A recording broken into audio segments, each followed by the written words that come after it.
Yo mga idol, kamusta? Sports Talk PH nga pala.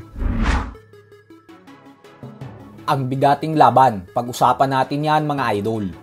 Ngunit bago ang lahat ay huwag kakalimutang mag-subscribe at i-click ang notification bell button for more sports talk. So nagkaharap na nga po kanina lamang sa kauna-unahang pagkakataon ng ating pambato na si World Title Challenger Vincent Astrolabio at ang current undefeated WBC Bantamweight World Champion Junto Nakatani sa ginanap na press conference nila para sa kanilang bigating world title fight na nakatakdang ganapin ngayong darating na Sabado.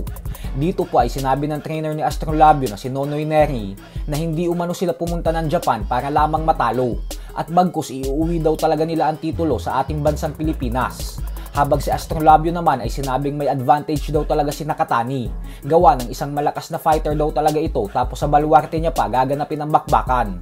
Pero ganun pa man nga po ay sinabi naman ni Astrolabio na ang kanyang advantage naman umano ay dahil talagang nagkaroon siya ng hard training sa loob ng mahigit 4 na buwan para sa bakbakan na ito. Kondisyon na, hindi na tadalhin namin yung galing pauwi ng Pilipinas. Hindi kami pumunta dito para matalo.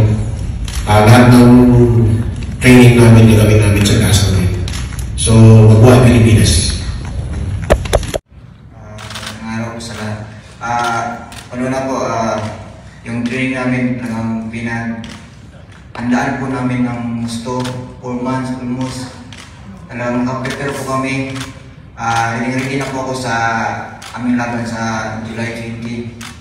Ayan po.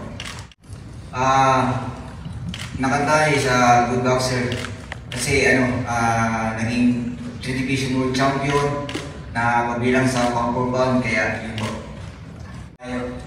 Yung advantage niya kasi yung teritoryo niya kasi dito gaganapin sa lugar niya.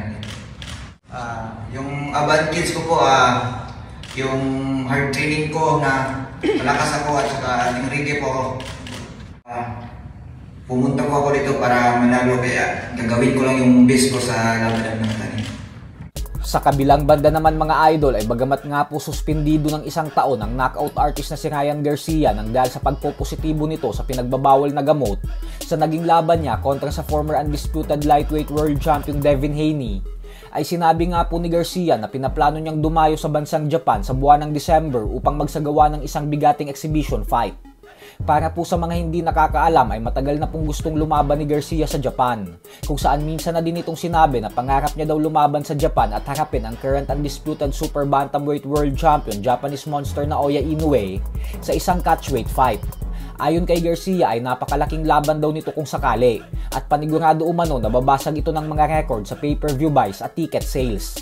Bagay naman na hindi binigyan ng pansin ni Inoue dahil alam niyang napakalayo ng agwat ng kanilang mga timbang na pinaglalabanan ni Garcia.